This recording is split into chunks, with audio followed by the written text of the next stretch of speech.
안녕하세요 친구들, 렌트예요. 지난 한 주 동안 가족들과 믿음에 대해 많은 이야기를 나누어 보았나요? 사순 시기를 잘 보내고 있는 것 같아서 뿌듯하네요. 자, 오늘은 사순피정 두 번째 주제인 회개에 대해 이야기를 나누어 볼 거예요. 친구들은 회개에 대한 의미를 잘 알고 있나요? 우리는 흔히 회개라고 말하면 뉘우칠 회, 고칠 개자를 사용해서 자신의 잘못을 뉘우치고 고치는 것이라고 알고 있습니다. 하지만 교회 안에서 사용하는 회개라는 단어는 조금 다른 의미라고 해요. 먼저 우리나라 성경에서 사용되는 죄라는 단어는 원래 다른 나라 말로 관역을 맞추지 못한다 라는 의미로 사용되는 단어에서 해석됐어요. 따라서 하느님을 향한 길을 걷다가 올바른 길을 걷지 못하고 다른 유혹에 빠져서 다른 방향으로 자꾸 가려고 할 때 우리는 죄를 지었다고 말을 하는 거죠. 그리고 회개라는 단어도 원래 라틴어로 해석하면 회전, 순환, 방향전환이라는 뜻을 가지고 있어요. 여기서 알 수 있듯이 회개는 단순히 죄에 대한 반성을 말하는 것이 아니라 나의 생각과 말, 그리고 행위를 하느님을 향해 돌아가게 하는 것을 의미한다고 할 수 있습니다. 쉽게 이야기하자면 교회 안에서의 회개란 자신의 죄를 뉘우치고 하느님께 다시 돌아간다 라는 뜻이랍니다. 이번 주일 복음 말씀에서는 예수님께서 한 가지 비유를 해주십니다. 한번 간단하게 살펴볼까요? 어떤 사람이 자기 포도밭에 무화과 나무 한 그루를 심어 놓았어요. 근데 나중에 가서 보니까 무화과 나무의 열매가 하나도 열리지 않았죠.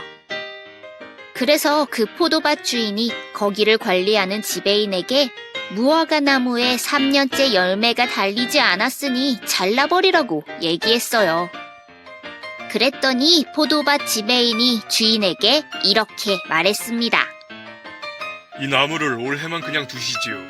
그동안에 제가 그 둘레를 파서 거름을 주겠습니다. 그러면 내년에는 열매를 맺겠지요. 그러지 않으면 잘라버리십시오. 복음에서는 무화과 나무는 3년씩이나 열매를 맺지 못했는데도 뽑히지 않고 오히려 1년의 기회를 더 얻었어요. 자, 이 비유에서 예수님은 무엇을 말씀하시고 싶으셨을까요? 하나씩 살펴볼까요? 무화과 나무를 심은 포도밭 주인은 세상을 창조하시고 우리를 만드신 하느님을, 무화과 나무와 포도밭을 관리하는 포도밭 지배인은 예수님을 의미해요. 그렇다면 무화과 나무는 무엇을 의미할까요?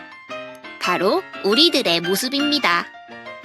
따라서 열매를 맺지 못한 무화과 나무는 죄가 무엇인지 제대로 알지 못하고 회개하지 않아서 결국 하느님께서 원하시는 열매를 맺지 못하는 우리들의 모습을 의미하는 거죠. 그렇다면 왜 포도밭 지배인은 열매를 맺지 못하는 쓸모없는 무화과 나무를 그냥 두라고 했을까요?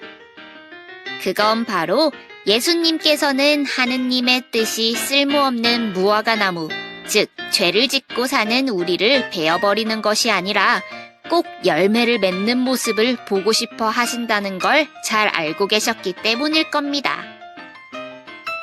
그게 바로 하느님께서 예수님을 우리 곁에 내려주신 이유기도 하니깐요. 또 내년에는 열매를 맺겠지요 라는 구절에서 알 수 있듯이 예수님은 우리가 반드시 회개할 것이라는 믿음을 가지고 계신답니다. 그렇기 때문에 무화과 열매, 즉 하느님께서 원하시는 모습으로 맺어지기 위해서는 항상 온 마음을 다해 밑거름이 될 예수님의 말씀을 받아들이고 잘못한 점을 뉘우치고 굳은 믿음을 가진 채 회개하면서 지내야 해요. 이렇게 우리는 예수님의 말씀 속에서 하느님의 자비와 기다림을 느낄 수 있었어요. 그렇지만 하느님께서는 마냥 우리를 기다려주시지는 않아요. 이번 주일 복음에서 예수님께서 이렇게 2번이나 말씀하세요.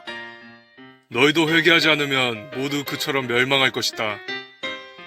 그러니까 우리 친구들도 항상 하느님의 품으로 돌아가는 일, 즉 회개의 길을 계속해서 걸어가야겠지요. 자신의 잘못을 뉘우치고 하느님께 다시 돌아간다. 이 말을 이번 주에 잘 새기면서 한 주 동안 회개에 대한 많은 생각을 가족들과 이야기 나누어 보세요. 가족들과 한 주 동안 나눌 수 있는 다양한 이야기 주제들은 잠본성당 초등부 공식 카카오 채널 포스트에서 확인해 볼 수 있답니다. 이번 주에도 가족들과 함께 할 수 있는 사순시기 가족 활동지는 성당 사무실 앞에 놔뒀어요. 성당에 올 때 꼭 챙겨가서 가족들과 함께 해보길 바랄게요.